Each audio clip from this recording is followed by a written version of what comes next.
right, we're live for the Twitter reaction show. So everybody, I have my Jersey MMA shirt on today from the Jersey Boys. And I don't rock this one too often; it gets a little big on me. I've dropped a couple pounds, but anyway, I have it. Have it on today. The Jersey MMA. So I just had Octagon Bets on. He's one of my young gunners in the streets. Getting the feel of the fights, how it's going down there. He's at the actual fights in Houston to be young again, right? Be down there doing the fights. So I got my show here though, because this is what we do, and I've been getting out of work at a decent time. I'm gonna do this every time I can, right?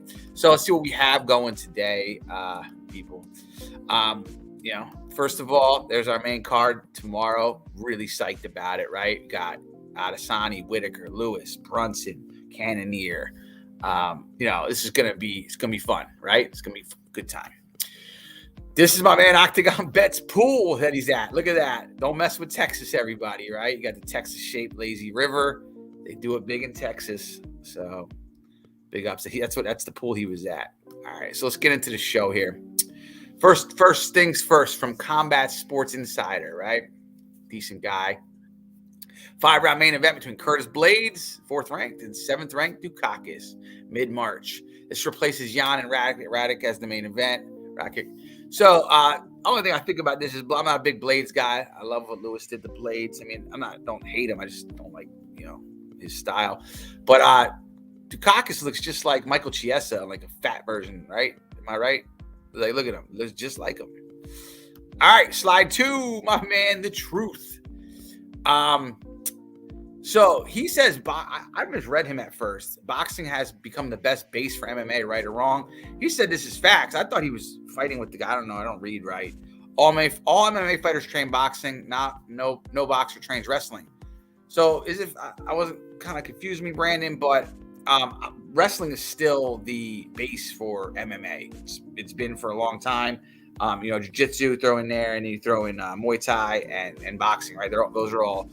Everybody's got to have at least takedown defense, right? I mean, you don't have to be a takedown guy. You better know how to either get up or not get taken down, though. That's number one. So I think boxing is not the base for MMA. Wrestling is. I'll stick with that. So we can disagree. We don't have to agree. Next up, Jason Williams. He was at the fights that day.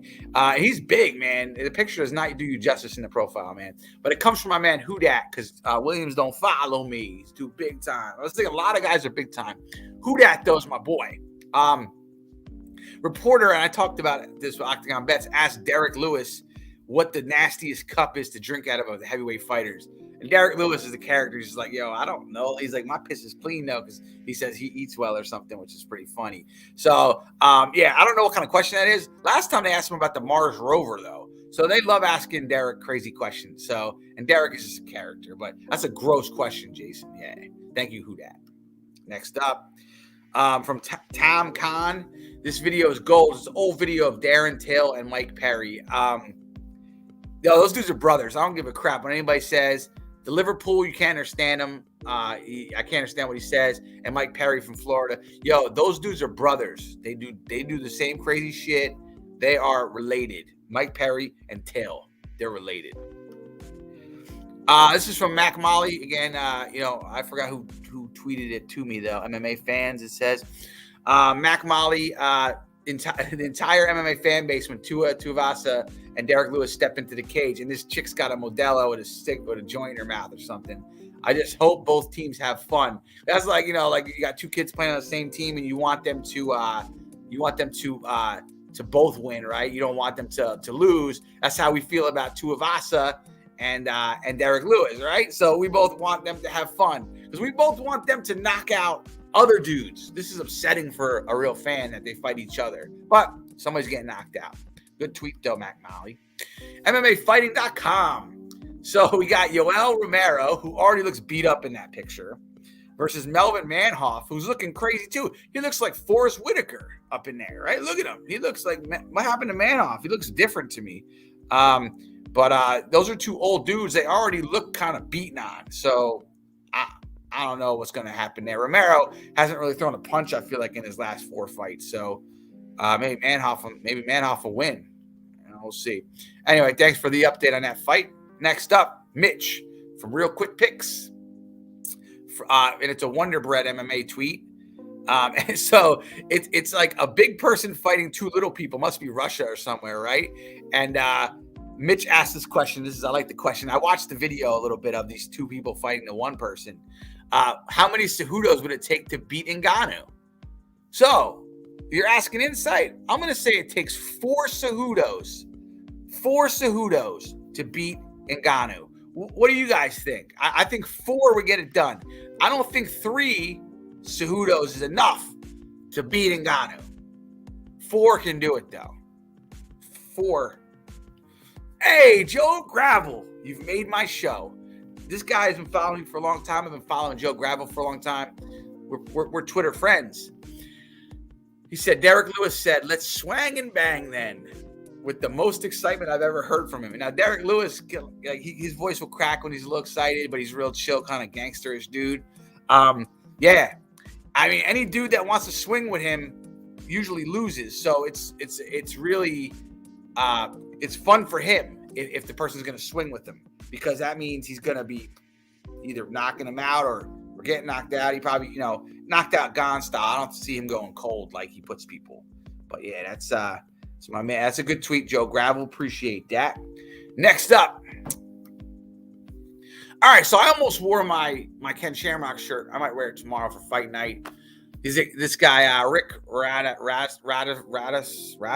I'm real bad with names. People just know that. I'm having flashbacks on this fight. Ken beat Royce Gracie's ass in their second fight. Not the third one, though. Not the first one. No judges on the fight. A draw was a bad call. So, yeah, if you look at Royce's face, it's all busted up, and Ken looks pretty good.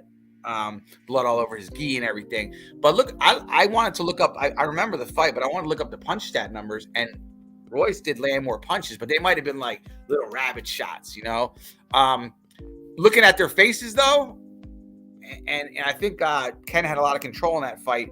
Ken probably should have won it, which is kind of sad because he's 0-2 and 0-2-1 versus Royce, and they're both legends, obviously. Good tweet though. I like that. I like flashing back. Next up, Andrew Gombas bets. All right, so he's got Ryan Bader, 38, 4 years younger than me. Chet Congo, 46. Yoel Romero, 44. Melvin Manhoff, 45. Melvin Manhoff looks better in that picture, by the way, a little bit. He goes Bellator things. Look, man, you're age discriminating right now. I get it that those are older fighters, but I'm 42, so you're Don't age discriminate, Andrew. Okay, old people can do things too. But Bader's still gonna be Bader, right? Bader's always pissed. And Romero. Let's go with the right side of this. I'd rather Congo, he's French, and Manhoff to win, because the guys on the left, they don't like to throw any punches. Anyway, last one, people. For my man Hudat again. Hudat is my dude, by the way. I like him. So I tried to get this for the show. I couldn't hunt it down. I didn't have patience. I was working, but legendary game plan not been delivered. So Chris, the MMA Baller 13.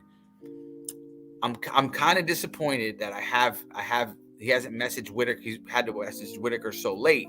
But if Whitaker can't exploit Izzy, like Jan already did by using breakdowns, then I promise we'll make sure the next opponent smashes Izzy. Every time the satanic Shamrock opens his mouth, it will spur me on.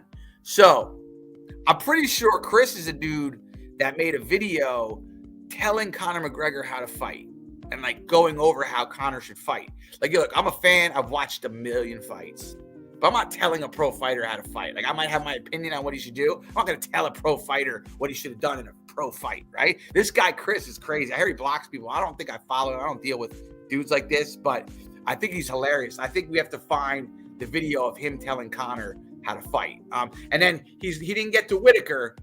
So next fighter versus Izzy, he's gonna get the info to him so that guy can beat Izzy, which is a crazy mindset. I think the guy is dead serious too, which is like the funny part about this. Okay.